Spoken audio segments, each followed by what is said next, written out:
Hey guys, what's up? All right. It's Double Deuce back. Today, we're going to do a little bit of a segment on the toyan V4 Capo JKMAX. I figure I'd give you guys a quick update of what I did. If you see my last video, you've seen it running. So today, we're going to go over how I fit it in there. A lot of temporary things, so hold your comments. Don't kill me yet, because I gotta make some permanent stuff. I just want to make sure it would get along. Okay, so I really haven't driven it yet, because I had plans on taking the engine back out and putting some Loctite on hardware for the flywheel, and I didn't do that yet because I wanted to do kind of a video on how I put the flywheel on it, because it was very simple. I'll go over it real quick, and then I will do a video on how I did it. You basically, if you have an old toyan flywheel from your FS100, take this flywheel and your belt thing right off, okay?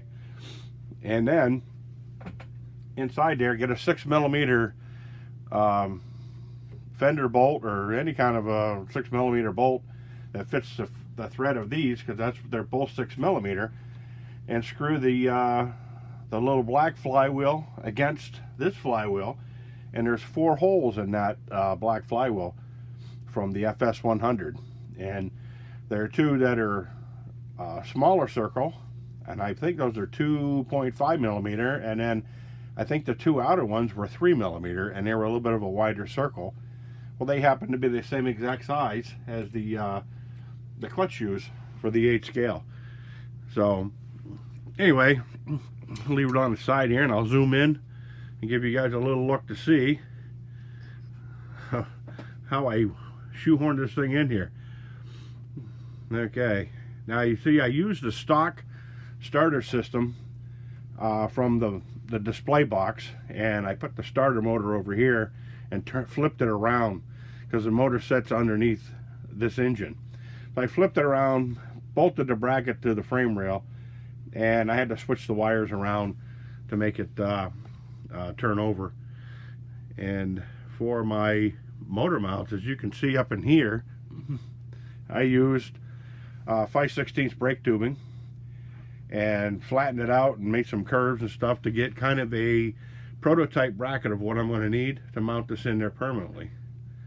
So now you can see I took the forward reverse gearbox from Engine DIY.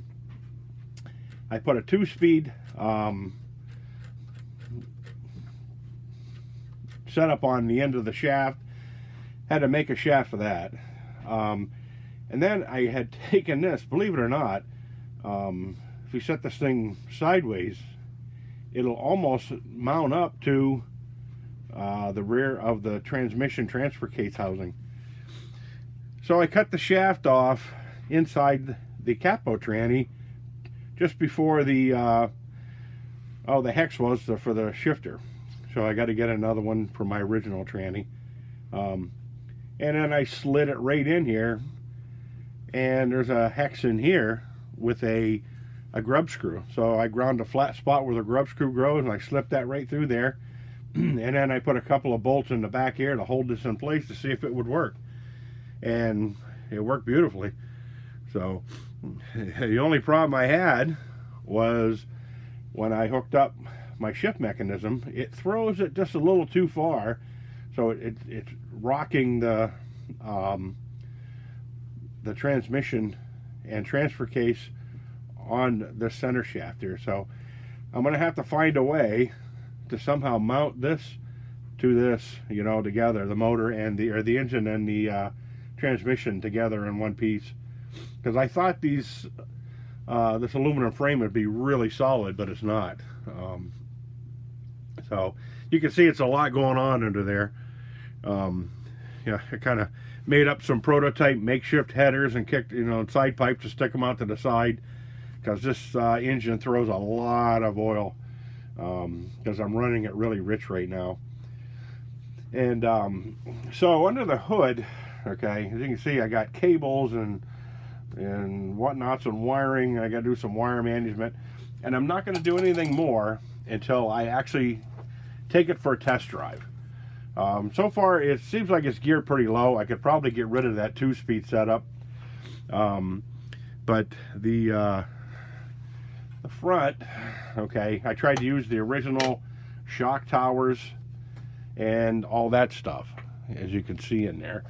And get it a little closer to the camera here so you can kind of get a close-up of what's going on here. Now, normally these are inward to about where the cam gears are right here. And what I had done, I didn't want to drill any holes or do any cutting on the original structure of the truck because it was so expensive. So what I did was, underneath, I don't know if you'll be able to see it, trying to get a zoom in on where it is.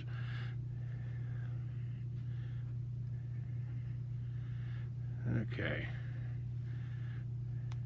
yeah, now you can see right there I got some bolts in there to shim the frame out, because the frames bolt together.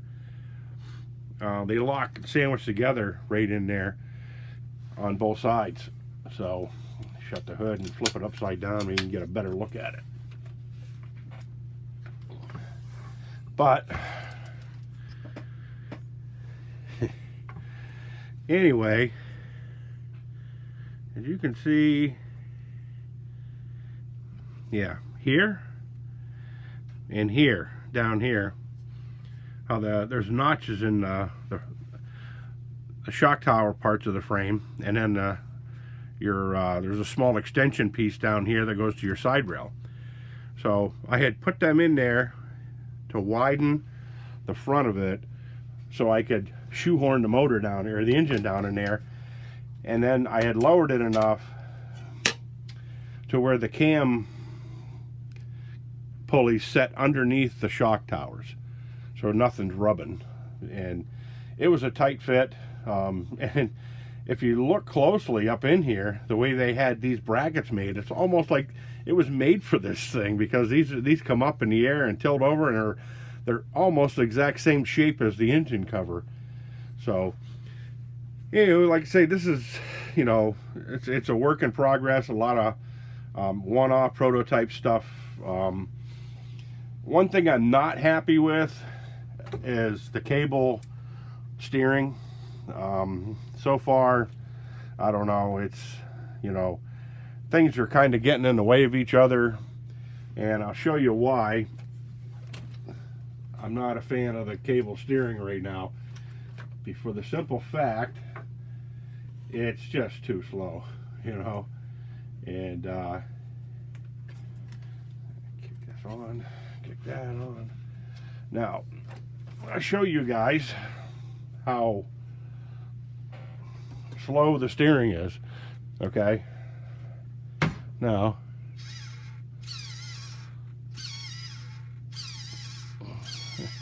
the reaction time is really slow. However, it is too on a real car, so maybe, you know, this isn't really like a high-speed thing, so we'll see.